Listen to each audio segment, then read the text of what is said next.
Welcome to Undressing Intimacy, where we cut through the bullshit Greggy, so we can get naked. you can't say that. Why not? How would you say it then? Well, maybe more like, welcome to Undressing Intimacy, where we undress emotionally so we can undress physically. That's exactly what I said. Not sure what the problem is.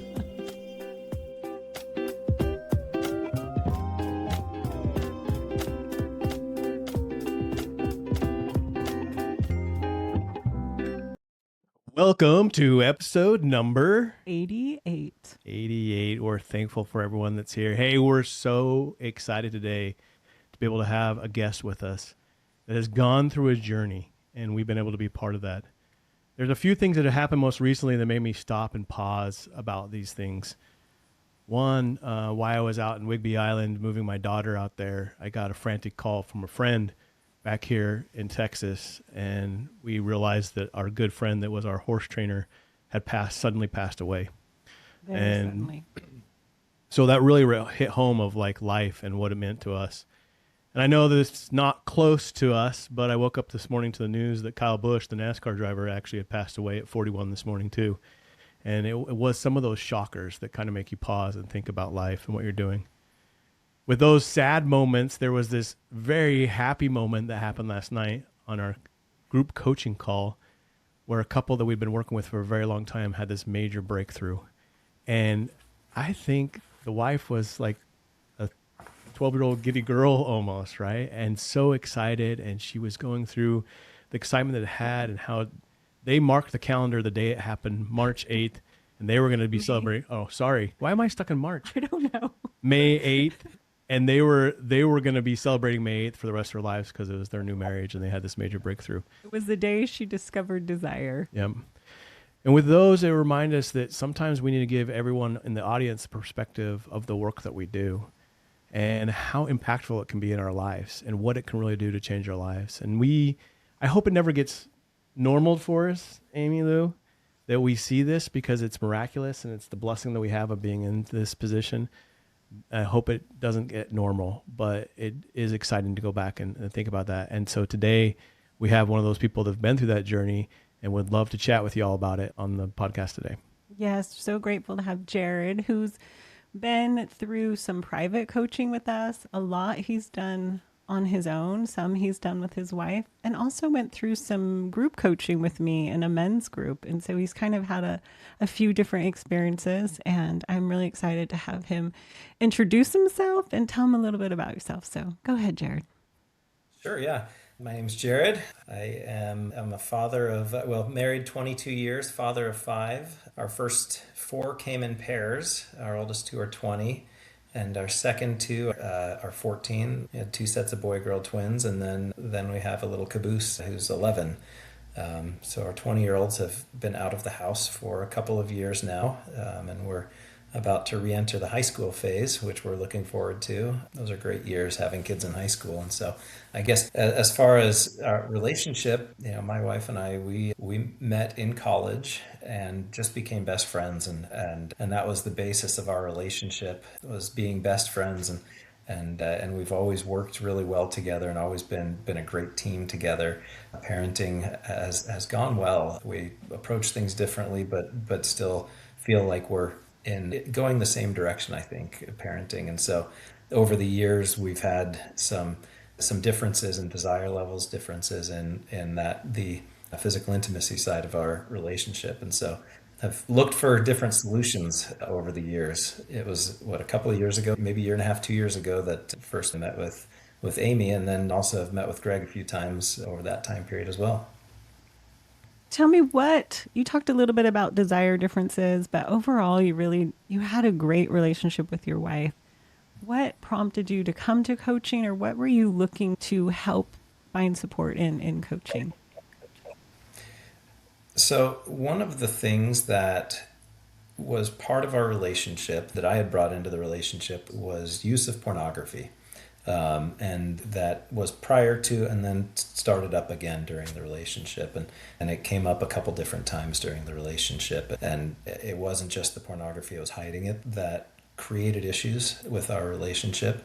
And so coaching that I had gotten or counseling, I guess, was around that issue by itself, and really talked about the pornography issue by itself.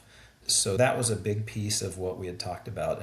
And after the second person, there were two different people that I had gone to at different times in our marriage. After the second person, my wife and I were talking about it, and she said, I don't really have anybody to go to. And this was probably 9 years ago that I started saying, well, why don't we see a coach together, or you could see a counselor or a coach together on your own. And that just wasn't something that she was interested in at the time. And so the next time that I started seeing a coach, it was the pornography thing was kind of behind, and I was saying, well, there's still this hole. I'm not there. There's the pornography might not be there, but there's not this wholeness in our relationship and the physical side that I want. And I will say that we had really good sex. There was a lot of that there, but I think that the relationship wasn't what I wanted it to be and what I felt like it maybe could be. And so I felt stuck. I wasn't sure what to do at that point. Yeah, I think it's very interesting that you bring this up, because the two are really tied together as we go into this. You know, my journey is very similar to yours, and we've talked about that a lot. And by the way, kudos to being brave to come on here and talk about it. I think the number one thing that would solve, I guess it's not a solve, but help everyone in this whole world of pornography and relationships would if we be much more honest about it, right? And the statistics are very high that when we sit in church, 98% of the people around us are viewing porn in some fashion, right?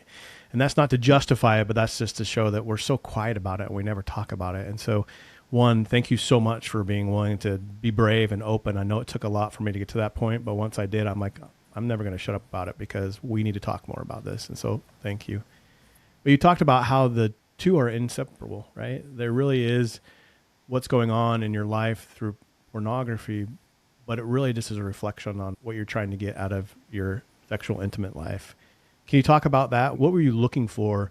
What were you trying to accomplish through your sexual intimacy that you were also looking for in porn? It probably was, Greg, you've talked about looking for validation, and I don't know if it was that or not. I don't know if that was exactly what I was looking for, but I'm sure it was a form of that, right? It's looking for something. Maybe it was looking for somebody to manage my feelings of anxiety, or looking for a way to escape sometimes stresses of life.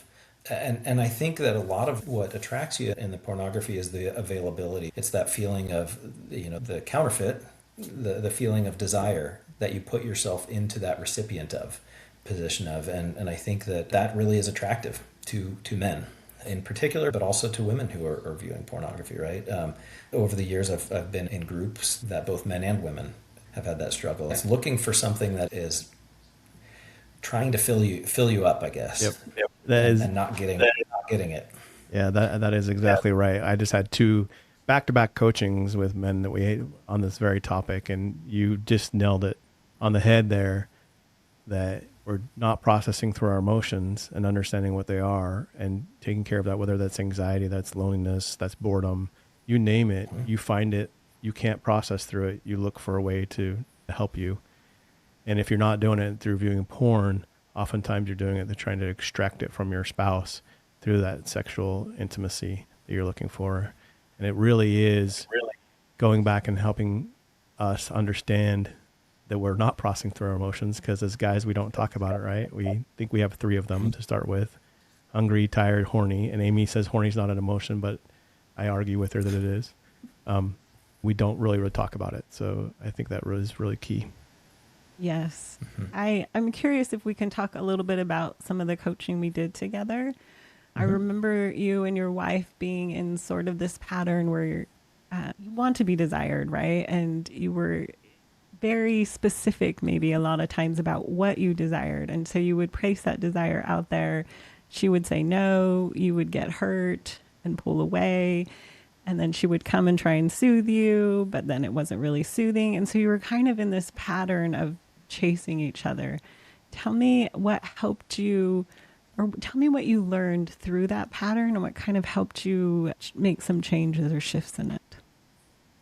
Well, I want to start by saying, in the intro, it was saying you had introduced me as somebody who has been through this journey. I think that I will make a slight modification and say is going through, because I think that that's something that, even I was telling Amy and Greg right before the call, even right before this, yesterday, we had a little dust up that we hadn't had in that way for a little bit. I think a couple things that have helped is just realizing my part of the pattern. One of the things that when I had talked about starting to suggest coaching, 9 years ago, I think that my wife correctly read into my desire for us to go to a couples coach that focused specifically on intimacy was that, hey, guess what?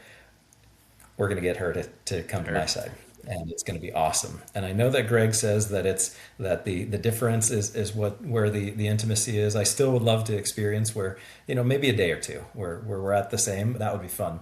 But it's, me thinking I'm going to fix her or change her was not the right approach. And so I think that having to wait for these years to, now I had done some on my own in the meantime, but finally, once we both worked together in coaching, I think that me being able to say, okay, these are actually me that needed to change, that was helpful. And seeing where my part of our dynamic really was and is, sometimes continues to be, I think that's been one of the most helpful parts for me.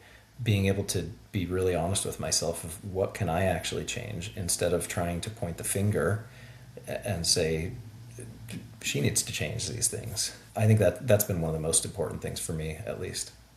As we were going through the parts and the patterns, you learned some of the narratives that kept you stuck in these patterns, some of the anxious narratives. Do you want to share a little bit about those and what you named them and what those narratives said to you? Yeah, sure. I tend to, in many ways, be kind of a maximizer. I love to live life to its fullest and try to do the maximum things that we can in the sexual realm. What that looked like often was fear of missing out, of, well, there's more that I could be doing. There's more that could be there. While that's true, we don't want to limit ourselves. That anxiety around it, or maybe the way that I approached it, was in a spirit of feeling limited. Named my person Notorious B.I.G. Is, Mo Money, Mo. Mo, Mo, mo, mo. Mo, Mo, Mo. That's right. More of everything. I've actually, you guys say this is woo woo sometimes, and I agree. It feels woo woo. Is, I say, okay, it's okay. I can take care of this. I see that you're here. You can go away now. I'm good. Even literally last night, I got to have a little conversation with Mo. And actually, one of the things that we did too was recognize feelings where that actually happens. And so I was telling my wife just last night again, it was, I can feel it right now. I can actually feel my heart. For me, it's heart beating hard, body temperature rises a little bit, and I can feel those feelings of anxiety. Being able to name, identify those, and have a common language has been really helpful, I think. To tell everyone, I think you're pretty darn stubborn, right? When I got to meet Jared and coach him, he was Maybe determined. no, stubborn is I think the word. He was in the midst of this almost this pull against yourself. I could see you almost ripping yourself in half, where you logically could hear us talking about, hey, it's not about all these acts and positions and things that you think you're missing out on because they're not really getting the connection you're looking for, and that's where you're empty. I could see your mind like go through it and click and say, okay, I got that. And then I get an email from you like, you're a liar, Greg. It is all about the positions and I want more. And we'd have to go back. Talk about this struggle you had. And I think it was almost an internal struggle with two halves of yourself of saying, yeah, I can logically get that I want this connection, but I have this strong pull that there's more. And it is about all the sex positions and toys and all the things that go along with it. Yeah, you speak of that as if it's in the past tense still, because it is something that comes up in my mind regularly, right? And so, yeah, that earlier this month, my wife and I were talking about just our connection is strong, and that is something that is different, or maybe that is something that is more whole, because if we look at a few years ago, when pornography was part of it, that's where I was going for some of the excitement. That was a part that I was not experiencing with, or that I was not bringing to the marital relationship, because I felt like that was the place that I could solve it. And so that word solve, right, is not the verb, I think. I think it's address or find. I don't know the right verb, actually. I'm still trying to be all the time settled on that it's the connection and not what we're doing. That's the most important part, because I still do love novelty. I still do love, out of the bedroom, I love adventure and exploring and all of those things. But I'd rather do those with my favorite person than on my own, or through, some fantasy that's not real as well. I think you do bring up a really good point, and we talk about this, but I'm glad you doubled down on this twice. So I apologize if I put things in the past tense, because you're right that it really is this spectrum. You're never going to be in a finished place. If you would, that'd be boring, right? It would be done, and that doesn't happen as human beings ever. And so it's so normal to be settled and have something that's good, and maybe wander and go back to some old habits and thoughts. But for me, what is happening, and I don't know if it's the same for you, is that before, when I was trying to white knuckle it and I didn't understand what I was trying to do and I didn't have the tool set to do, I would be there for a little bit where I could be okay, and then I would go off and I would be off in the deep end for a while before I got pulled back. And with the tool sets that we've been able to give me and you, I think it's allowed us to catch that stuff early and often, and have the tool set to learn how to bring ourselves back quicker, but never goes away. Yeah, I think totally. The return to center comes faster. One of the things I was thinking of is a lot of the communication, what my wife experiences from me, I don't understand, because what I am doing, I understand the way that it comes out of me. Sometimes I understand it. Sometimes I kind of know that I'm pressuring rather than inviting. And there's a subtle difference. That was one of the things that we talked about a lot, is this FOMO that I had would come out of me not as an invitation, but as pressure. Or even if it wasn't overt pressure, it would be subtle pressure. It Neediness. would be judgment, neediness. There might be times that I actually feel like I'm centered and have a good desire, but that underlying feeling that there is enthusiasm immediately when there's an offer of sexual intimacy. There are other times that it's, I would like to, I'm not in the same place as you are, but I would like to try to get there. And when those answers come, one of the things that I've had to work on is believing it, and understanding that the way that she approaches her desire is not the same as the way that I approach mine. And so that's been helpful, because there have been times when I've expressed a desire and she has said, sure. It didn't feel like there was a lot of desire behind her answer, and it didn't feel great to me. So I had to understand where she was coming from. We've been able to have a better communication. I think that's one of the helps of coaching versus, say, doing the work on content alone or reading. You can develop a vocabulary that is common, that can help when you are trying to say the same thing, but you're using different words, to understand what the other person is saying. Yeah. And when the answer was a no, before that was really, really hard for you. When the rejection or the feeling of being rejected, even if it wasn't truly rejection, she was having some health problems at some points, and there was exhaustion and different things happening. So there were sometimes just physical, limitations happening. Tell me how you learned to understand or work through the disappointment or rejection a little differently. I think the first thing for me is just trusting that physical intimacy is something that she desired, and her being able to have space to say, yes, this is for me too, and not just that this is always out of the lens that I am bringing, but that she enjoys it, and she enjoys the connection that comes with it, but she also enjoys the physical pleasure of it too. I think those were helpful. Even before coaching, my neediness would kind of smother them. So allowing her to to have her own lens and to be okay with saying no. We talked about this last night, that her having a place, feeling like she could say no and not be punished for it, is really an important part of being able to choose. You could legitimately have a yes too, right? If you don't have a no, you don't have a yes. And That's sometimes exactly. when you don't feel you can have a no, you can't also get all the way to a yes. I think there's an important part here too, and you've mentioned it a few times or touched on it a few times. As you begin this journey and you start making changes, I think the hardest part that I see my couples go through is believing that it's a true change. We spent a good 17 years in this battle. And then all of a sudden, we've started getting the tools to be able to act differently, not trying to extract, give Amy space to find out her own desires, all the things you've been talking about. But it took her a little while to believe that I wasn't trying to manipulate the situation again and get what I wanted, right? And vice versa, as you said, as Amy came to me and said, I really have these physical desires and I want to do these things for me, it took me a little while to go, are you telling the truth or are you just making this up? And in fact, I think it was only a week ago, she's like, dude, I have plenty of desire. Like, just shut up.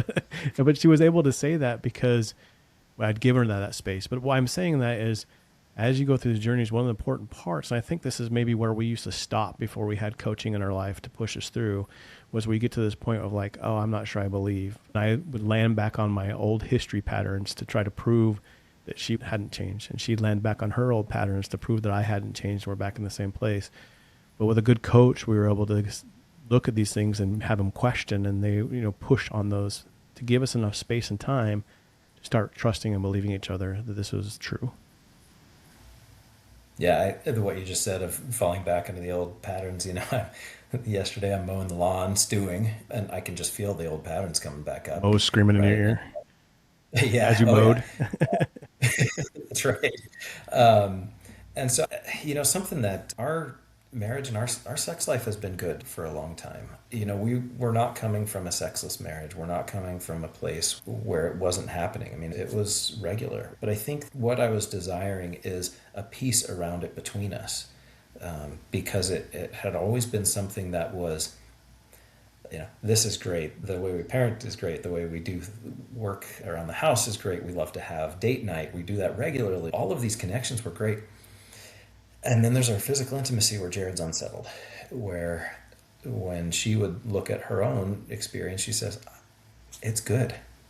When I would look at mine, I'd say, well, it's not enough.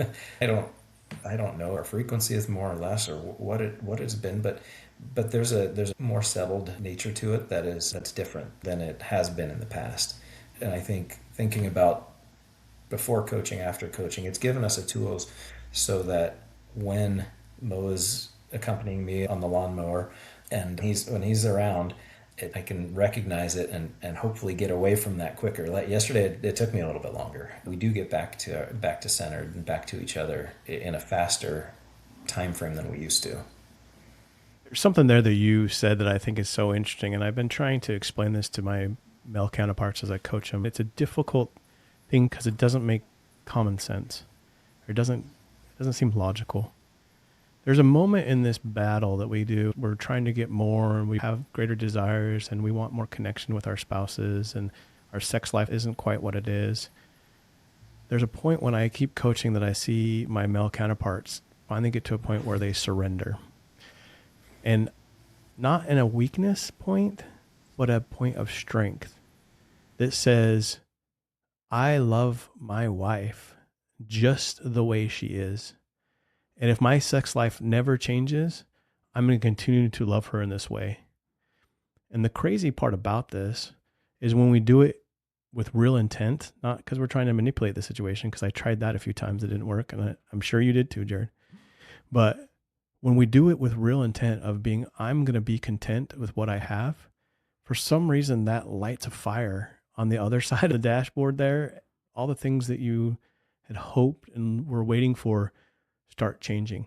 And I have a hard time saying this because it's the tricky part of surrendering with real intent. That real intent part is the tricky part, because if it is just out of trying to get something more, then it doesn't work. And it's not something you can fabricate. It's something that has to be deep down in your soul of this is how I truly believe. And Amy's tapping me on the shoulder because she wants to correct me or something. I'm not sure. Like, correct, not at all.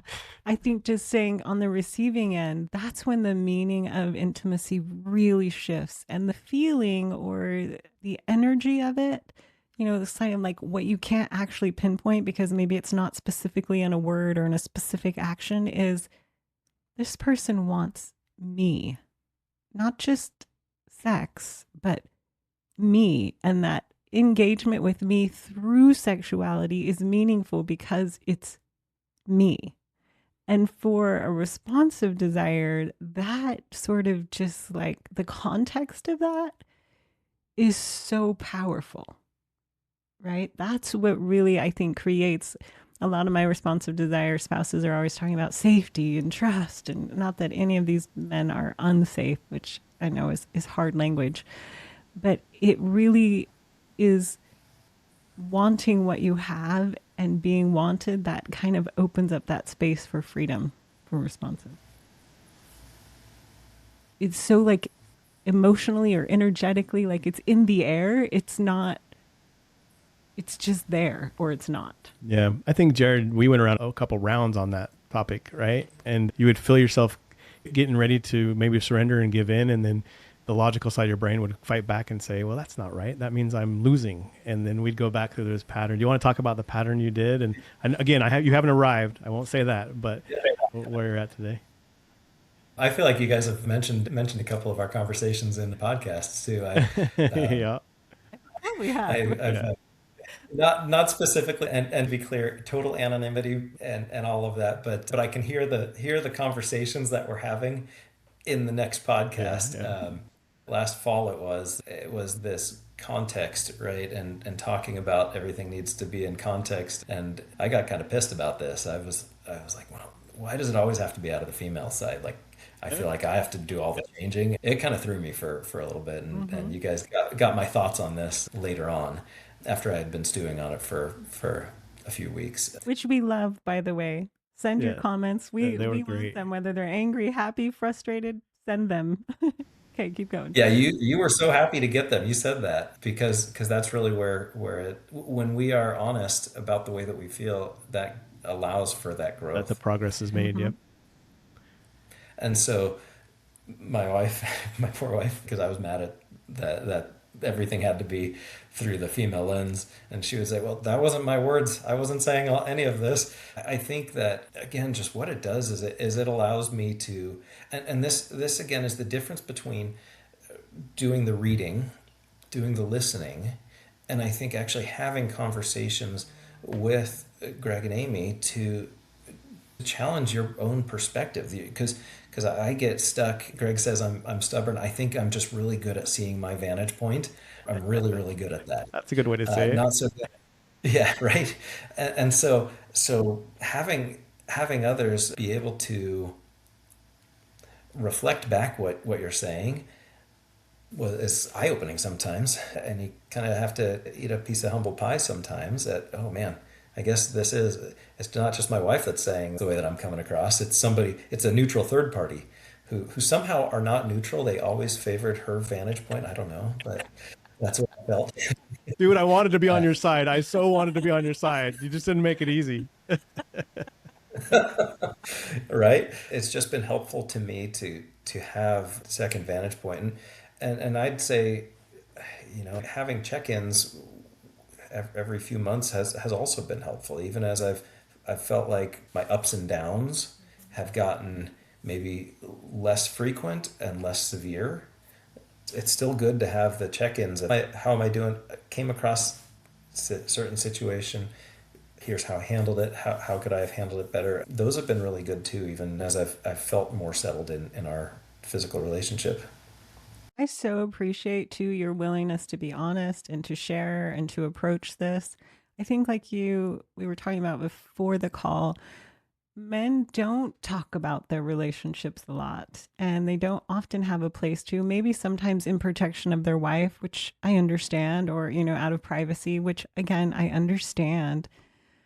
But I also think all of us need insight that isn't our own. We all have blind spots. We all have narratives that we're like, I am Right. And yet that very narrative is causing a lot of destruction or harm or hurt in either ourselves or our marriage. And it's so helpful to have that neutral, even though you say the neutral was against you, and the neutral voice kind of challenging, challenging the narrative, challenging the thought, challenging the belief. And I also agree with you. I love books. I love podcasts. I consume them all the time, but they don't actively challenge you as much as a live face to face conversation does in the moment. Having that conversation and then living it. And I think that you've mentioned in a recent podcast about somebody who had gone and put all of the written recaps into ChatGPT AI engines and kind of summarized them. In preparing for this, I kind of did the same thing. And those written recaps actually are really helpful too, to help you take that conversation that happened and then try to put specific things into place, and so that you can actually practice that pretty immediately. I remember teaching a Sunday school lesson once where I was trying to teach this principle of it takes action to learn something. You need to do it. And so I decided to teach them how to juggle. And the first thing that I did is I just juggled and said, all right, go do it. I told them how to do it first, actually, and then I showed them. Then I said, okay, let's actually do one step at a time. I did one step and then a second step, and I told them the next few steps because we ran out of time. One of the young people that was in the class was one of my neighbors, and she actually about 2 or 3 weeks later said, hey, check this out, and she started juggling. I think that principle of being able to quickly go from learning a concept to then putting it into practice and then having some follow-up.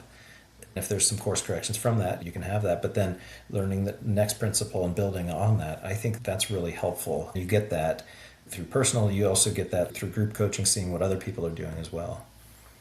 You mentioned a little bit, and we laughed about it, how you felt was always on your wife's side as we did these things. But I've also found how great it is to have a kind of a brotherhood. And to me, what's really powerful is that Amy and I have lived through this, right? Very much I've lived through the male counterpart frustrations that you've gone through. You started with Amy for a long time coaching until you were like, I listened to Greg and that sounds familiar. Let me chat with him.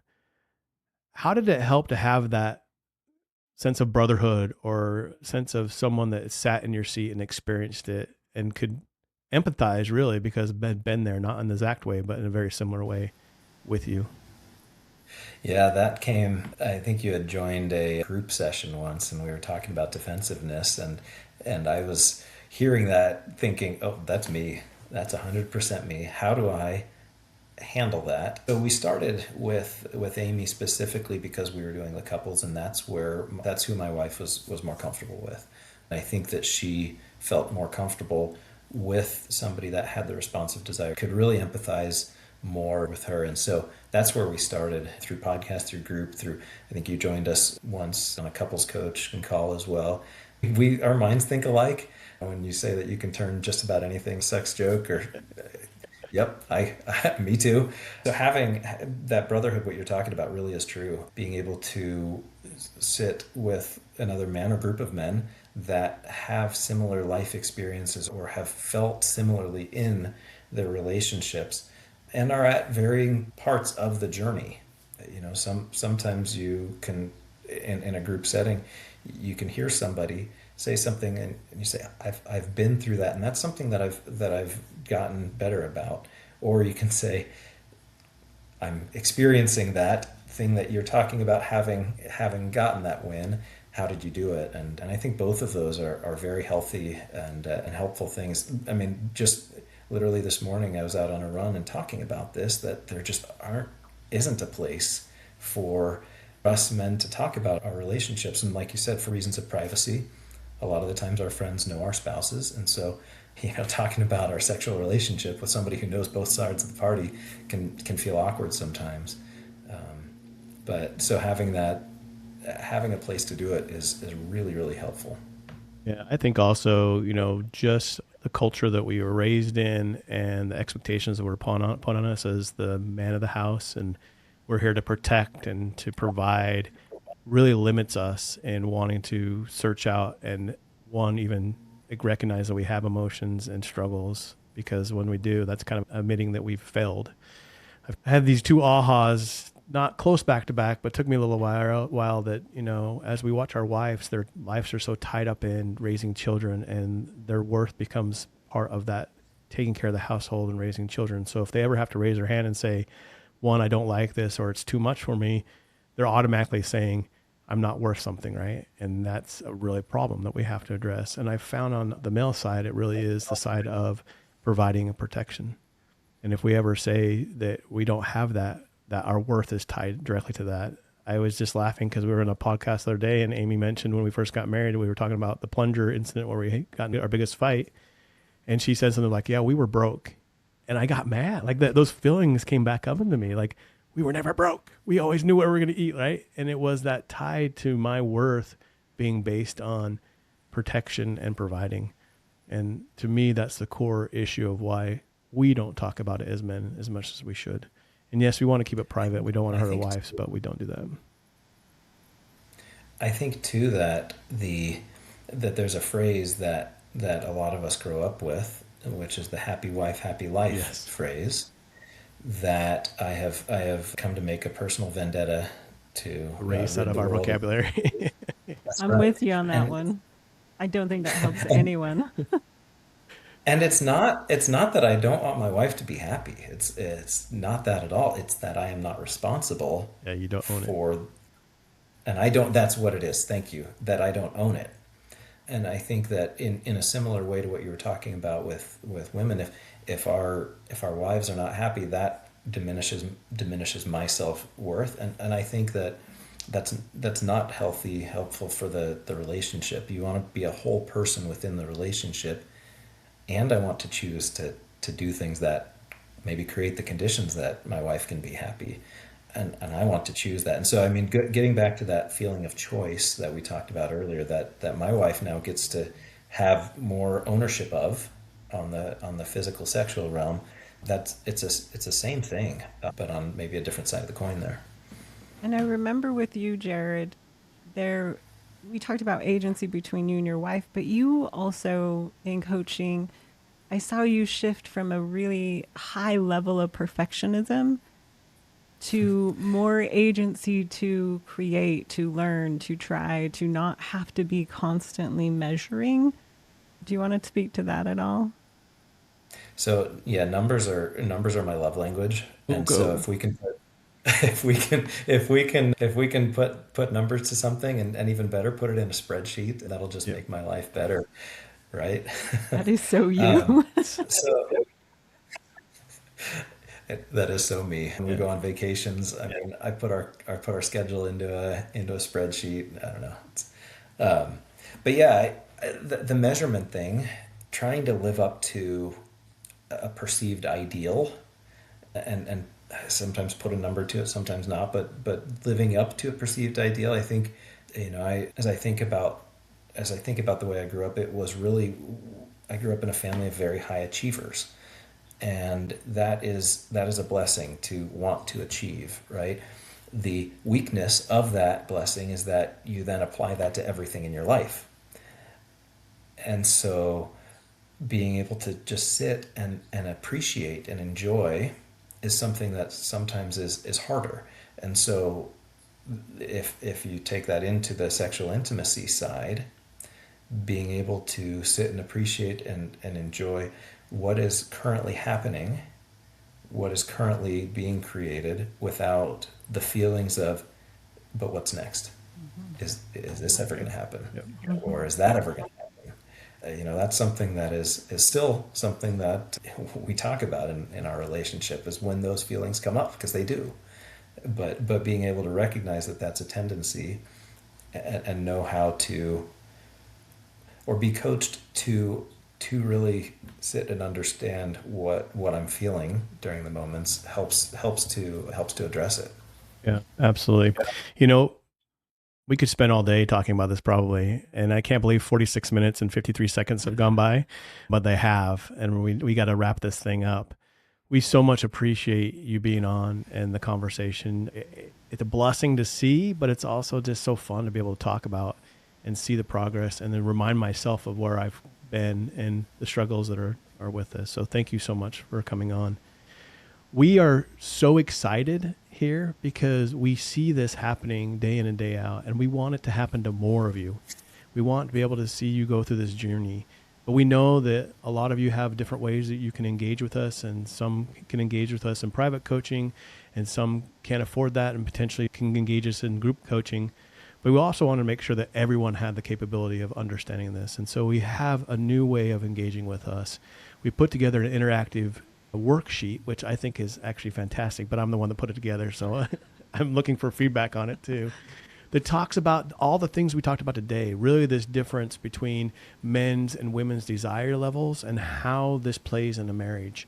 And we would love for each of you to have a copy of that. So please go online to langfordlifecoaching.com and click on that free download of that worksheet. It's actually not a download because it's interactive. So click on a link and it'll pop up in an interactive window.